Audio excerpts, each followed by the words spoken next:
Welcome back to our channel, Behind the Amish Curtain. I am Jenny Yoder, And my name is Eldon Yoder.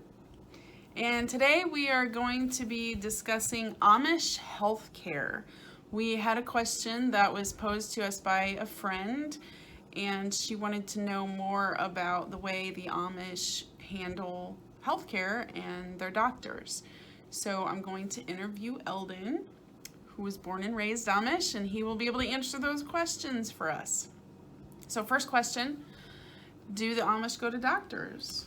Yes, Amish do go to doctors, and I can answer that in two ways. They go to witch doctors, and they go to real doctors that are licensed doctors.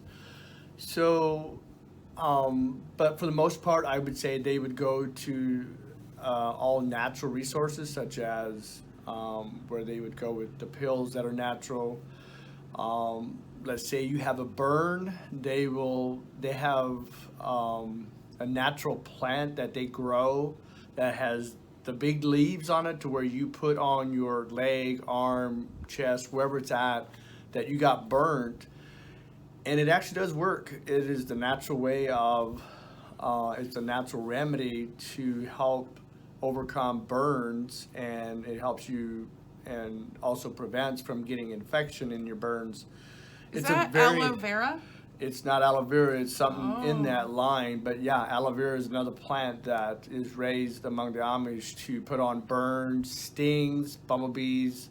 Um, so yes, they do go to doctors, and if it's bad enough, let's say for an example, you break a leg, you break a finger, you cut a finger, all of these things for the most part, yes, they will go to a doctor. But as far as health, I would say they would go to all natural remedies, such as the Amish have their, it's called family health foods, where a lot of that stuff comes in to where they can be recommended by the person that owns the store, knows pretty much of all the stuff, what is good and what is not good for the body. And then to go back to witch doctors, there's lots of witch doctors among the Amish in central Illinois. My mom used to take me to a witch doctor. Just to give you a little bit of a story on witch doctor. When I would get canker sores in my mouth, she would take me to a witch doctor, which was about 3.5 miles from our house. Yeah, hitching up a horse and buggy and going over there doing that. We didn't just jump on bikes. So how he did it was just like, and me being 8, 9 years old, I was freaking out because why would you use a butcher knife, and why would the sun have to be shining to make this heal? So And what happened? What did he do? so he would come out, and we stood on the outside, and so he would come out with a butcher knife, and he would tell me to open up my mouth, and whatever side that you had a canker sore, he would put the knife on the opposite side of the canker sore so the sun would shine on that blade and would reflect back to the canker sore, and that's what was going to heal it. So he would take the blade back out.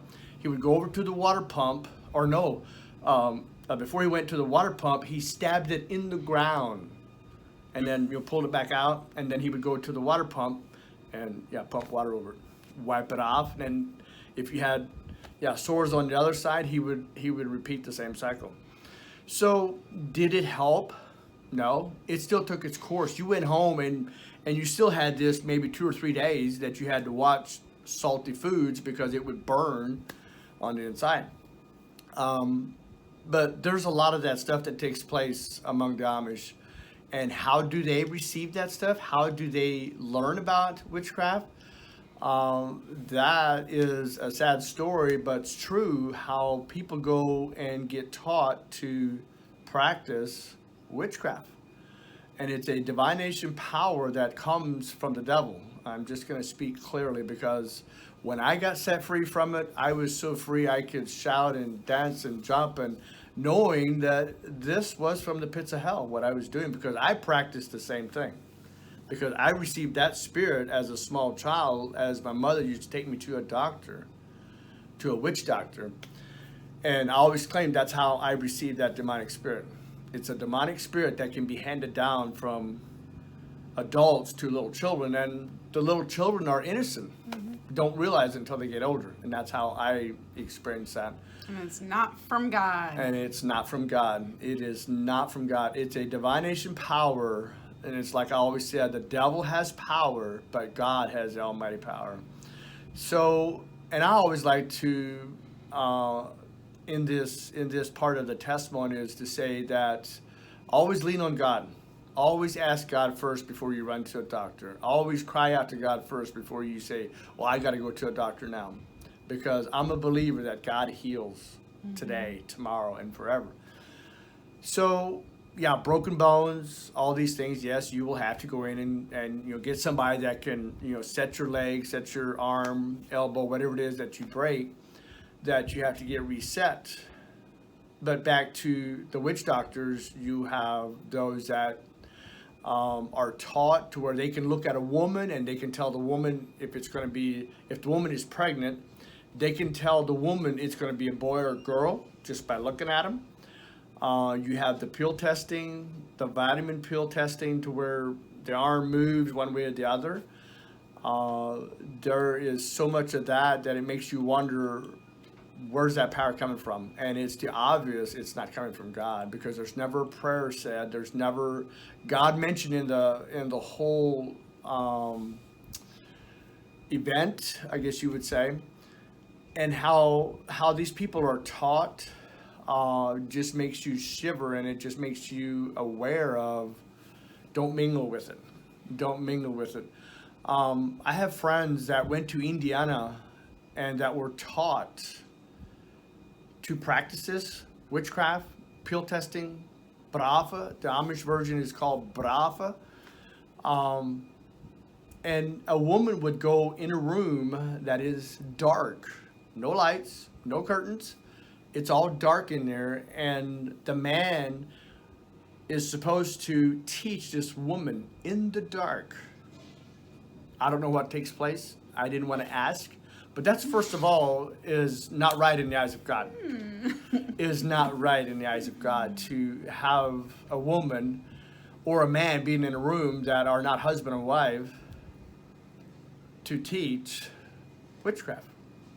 And it's witchcraft all the way. So I learned a lot, and especially in the business that I was in when I was selling Relive products, which a lot of you know about it. And it was interesting to hear of all of these things that, well, I want to test this product, and I'm like, oh, so yeah, it's called witchcraft. The Amish would call it brafa, or there's another name that I wanted to say.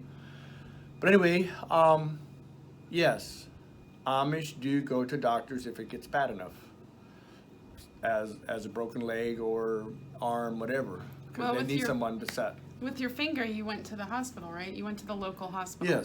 Yes, I went to the local hospital because I guess they knew that I needed serious help, because they were not going to try and bandage that up. But now I think they could salvage the finger now, which this would have happened when I was 5 years old. Yeah, but you would have had to find it. Yeah, the one part. And you would have had to find it very quickly. Snow. So back to, do Amish go to doctors? Yes, they do. And how can they afford to have doctors when they have no insurance? Most of them have insurance now, to where a lot of them are day laborers. There's very few farmers. It used to be a lot of farmers, and back in the day, you didn't have insurance on your farm. You relied on the community as a unity, as a body of believers. The Amish settlement had their, I guess you could call it, insurance, as each individual. Let's say you were a day laborer, you were automatically figured as having 25 acres. They would figure you as 25 acres. Anybody that had over 25 acres of farming ground, they would get charged per acre to help raise funds for these doctor bills that would happen in the community. And I was like, wow. And I never liked to turn my hospital bill in because I felt like it was a burden for other people to help pay for something that, well, let's say for an example, my child, broke its leg or had a dog bite where it went, completely through the mouth or the lips, and I didn't feel like it was in my place to do it, even though, we were told to turn it in. However, those hospital bills, at that time, there were 18 districts, church districts among Central Illinois here. Now I think there's 26 of them. So at that time, when it got up to $180,000, $200,000 hospital bill every 3 months, we thought, this is crazy. We'll never get this paid, but it gets accomplished. And at that time, when you came up with the cash to pay, let's say you had a $30,000 or $40,000 hospital bill and you got it knocked down to half that, paying cash up front, you could knock off a lot of hospital bills in that form. So do Amish have insurance? I would say it's now probably 50-50 right now. 50% of them do and the other 50 don't, because there's more day labor, so you have the option as a day laborer that works for an employee or employer. He has the option of signing up for insurance, where used to most of us worked at home, on dairy farms to cattle farms, stuff like that. But now it's hard to make it as a small farmer, as a dairy farmer, or even cattle farmer, without having something else to do on the side. So what are options? How do Amish women give childbirth? I would say for the most part, most of them will go to the hospital. I'm probably guessing that 95% of them go to the hospital, and then there's a small percent that have midwives and come to their homes to make it cheaper. But there's a flip side to that. When they have it at home and they have complications, and then they really rack up the bill from getting an ambulance to when you go to the hospital, and then they will keep you, or they try to keep you another day later because they want to make sure this baby's going to be okay because it had complications at birth. And so they're all new when you bring this baby in that had a hard time to be born at home, and you had complications at birth. But yeah, I would say most part they will go to the hospital. So you were born in a hospital? Yes, I was born in the hospital. Were all of your siblings born in a hospital? Yes, and I think maybe there was one born on the way. Didn't quite make it to the hospital, but for the most of us, yes, we were born at the hospital. Okay. Yep. All right. So the scripture that we wanted to cite today for this episode is 1 Peter 3:8. And I'm going to pull that up here. So 1 Peter 3:8 says, "Finally, all of you have unity of mind, sympathy, brotherly love, a tender heart, and a humble mind." So it sounds like Amish have unity. They've Yes. figured that out. That's how they can do their insurance like that, when they all work together to help each other in bills, financially. If they have what they call the hospital bills, doctor bills, and they also have what they call like fire loss, and then your animals. Let's say you lost a horse by lightning, to a barn by lightning, to sometimes you'll have heaters that will disconnect and burn the barn down, to where they all help to rebuild, to help pay bills. And it's always amazing how Amish come together to bring meals in, to bake food, and it's just how they do it. Buildings. Build buildings, yeah. It doesn't take them long to reestablish again. You might have lost a house, and they will get back and they will rebuild that, and it's just a matter of a couple weeks. They'll have a house up again, and it's a matter of finishing everything out on the inside. So Amazing. shout out to Deborah for giving us that question. She wanted to know more about doctors, Amish doctors, and healthcare. And oh, you know what? We didn't answer the question about whether they are holistic. So do they treat the whole body or just parts of the body? I guess on my part, I would say like for an example, you're treating a muscle that is, for an example, torn muscle. I had a torn muscle, so I went to the chiropractor, and the chiropractor would try to work your whole body. It wasn't just right there, but it was the whole body. And for the most part, yes, we would take vitamins for the whole body. It wasn't just for a certain thing. But yeah, I would say for the most part, for overall, we would take vitamins, and some of that stuff, the natural stuff, is yucky stuff. It's so much easier just to get a shot, or go in and say, hey, this is what's happening. Give me a shot or give me pills, and be over with. But we would take like the castor oil, and I don't know if anybody ever tasted castor oil. That was our cold medicine. Was castor oil. When Mom heard us upstairs coughing, upstairs, we have a real bad croup or something. Did you run? We would try to put our head under the covers where Mother would not hear us, but next thing we knew, Mother was on the side of her bed saying, here, take this medicine. And it was castor oil, and she would normally give us a white cracker that had a little bit of salt on it to help, to minimize the taste, because it was so bad you about would vomit just the taste of it. And I was a child that grew so fast in my younger years, from 5 to 10, maybe 5 to 9. And I loved to run. I was the fastest runner in school. So I loved to run, and if I would hit something, if somebody, kicked me in the shins playing soccer or something, I would get, black and blue, and Mom would always say, I'm lack of iron.